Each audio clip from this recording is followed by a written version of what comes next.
Doctor BR Ambedkar Konaseema జిల్లా అమలాపురం కందలో వారాహి అమ్మవారి రూపం. అమలాపురం గోశాలలో కంద దీపం పెట్టేందుకు నిర్వాహకుడు పోతురాజు రామకృష్ణారావు కాయగూర దుకాణానికి కంద కోసం వెళ్లారు.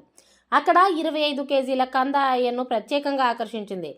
కంద వారాహి అమ్మవారి రూపాన్ని పోలి ఉండటంతో రామకృష్ణ దానిని కొనుగోలు చేశారు. అనంతరం కందను విభూతితో వారాహి అమ్మవారిగా అలంకరించి కంద మధ్యలో ఉన్న గుజ్జును తొలగించి కంద దీపం పెట్టారు.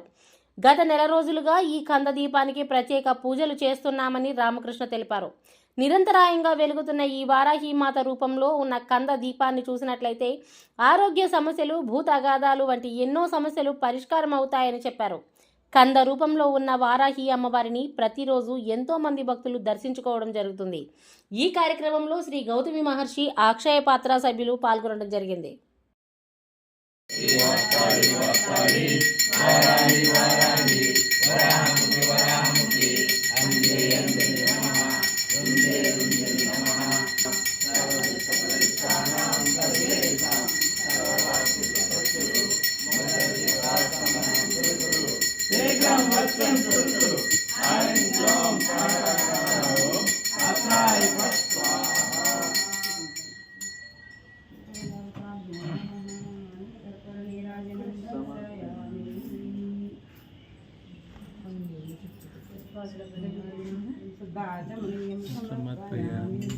ओम अंतर्ज्योति बहिर्ज्योति प्रत्यज्योति परात्पराः ज्योतिर्ज्योति स्वयं ज्योति आत्मज्योति शिवोऽस्म्यहम्। गोविंद गोविंद गोविंद गोविंद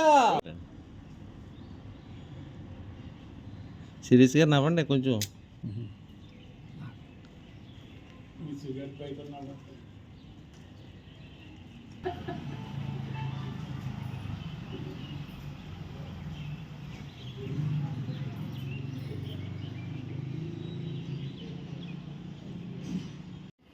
జై వారాహి.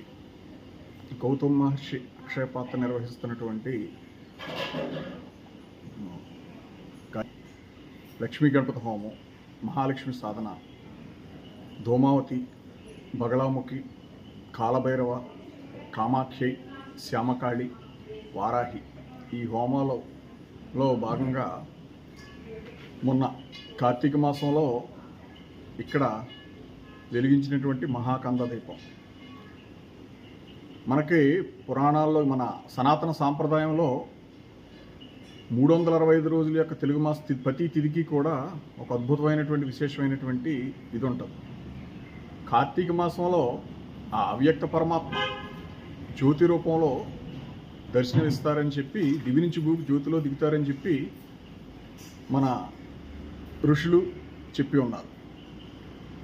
ఆ వచ్చినప్పుడు మనం ఒక జ్యోతి వెలిగించడం లాంటివి చేస్తే ఆ యొక్క ఆ శక్తిని మనం భగవంతుడిని ఆ రూపంలో మనం దర్శనం చేసుకోవచ్చు.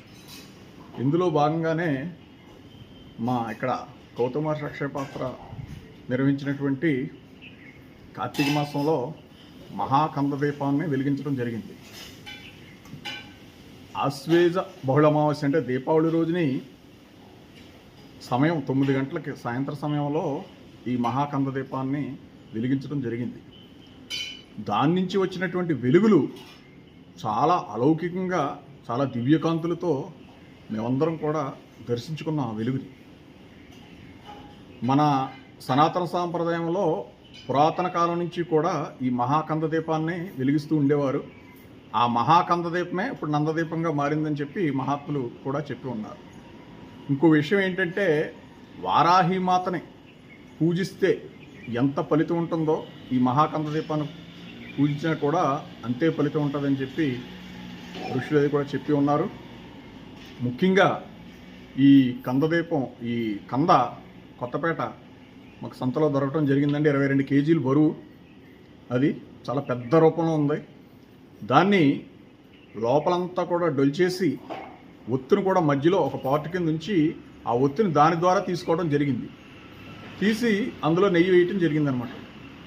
విశేషం ఏంటంటే, ఆ వెలిగించిన దీపావళి నుంచి ఈ మార్గశిరస్సు ఈ రోజు వరకు కూడా ఆ మధ్యలో ఉన్నటువంటిది కూడా ఏది పాడవలేదు. చాలా గొప్పగా అద్వితీయంగా కూడా వెలుగుతూ ఉంది. అందువలన దానికి ఏం పేరు పెట్టారంటే కార్తీక మాసంలో ఉన్నటువంటి ఆ మహాకంద దీపానికి వారాహి దీపం అని, అలాగే తర్వాత ఈ ధూమ్రవారాహి యొక్క భస్మం చెల్లించి ఈ ధూమ్రవారాహి రూపంలో తయారు చేసినటువంటి గోకృత నందాదీపం ఇది. అంచేత ఈ మార్గశిర మాసంలో ఆ మహాకందాదీపం ధూమ్రవారాహి అవతారంలో దర్శనమిస్తుంది మనకు ఇప్పుడు. అంచేత ఇంకోటి ఏంటంటే ఆ మహాకందదీపం నుంచి ప్రసరిస్తున్నటువంటి దివ్యమైన కాంతులు అత్యంత శక్తివంతమైనటువంటి ప్రకంపనలు సృష్టించి విశేషమైనటువంటి ప్రయోజనాలు సిద్ధిస్తున్నాయి. అంటే మానవ సహజ పరిణామంగా కర్మానుసారంగా వచ్చినటువంటి ఆరోగ్య సమస్యలు కానీ, ఆర్థిక సమస్యలు కానీ, భూతగాదాలు కానీ, ఎటువంటి సమస్యనైనా సరే అవలీలగా మనల్ని దాటించే శక్తి ఆ వారాహి మాతకు ఉంది. ఆ వారాహి మాతను ఎంత ఉందో మహాకంద దీపానికి కూడా ఉంది. అందువలన ఎక్కడైనా సరే ఎవరైనా సరే వచ్చి ఈ నిరంతరాయంగా వెలుగుతున్నటువంటి ఈ కందదీపాన్ని వచ్చి దర్శించుకుని, దీనికి కూడా ప్రతిరోజు 1 కేజీ నెయ్యి వేస్తున్నామండి. అందులో ఆ నెయ్యి వేసి ఆ చూసి దీపాన్ని చూడటమే మన యొక్క దుష్కర్మలన్నీ కూడా అదంతా మనకి నాశనం అయిపోతాయి. మొత్తం ఏది కూడా ఉండకుండా చాలా గొప్పగా అద్భుతంగా జరుగుతుంది. ఇంకోటి ఏంటంటే స్వగృహ యోగం కూడా కలుగుతుంది. అంటే ఇల్లు లేని వాళ్ళకి కూడా ఇల్లు సిద్ధింపజేస్తుంది దాంట్లో. ఆ యోగం కూడా ఆ మహాశక్తిలో ఉన్నటువంటి ఆ సాధనలో ఉందండి. అందువల్ల దీన్ని ఎవరైనా సరే ఎక్కడెక్కడి నుంచి అయినా సరే వచ్చి దర్శించుకుని, ఇంకా ఇది ఇప్పటివరకు అంటే కాలభైరవాష్టమి, రేపు మార్గశిర బహుళాష్టమి కాలభైరవాష్టమి డిసెంబర్ 23 వరకు కూడా ఇది జ్యోతి ఈ వెలుగుతూనే ఉంటుంది.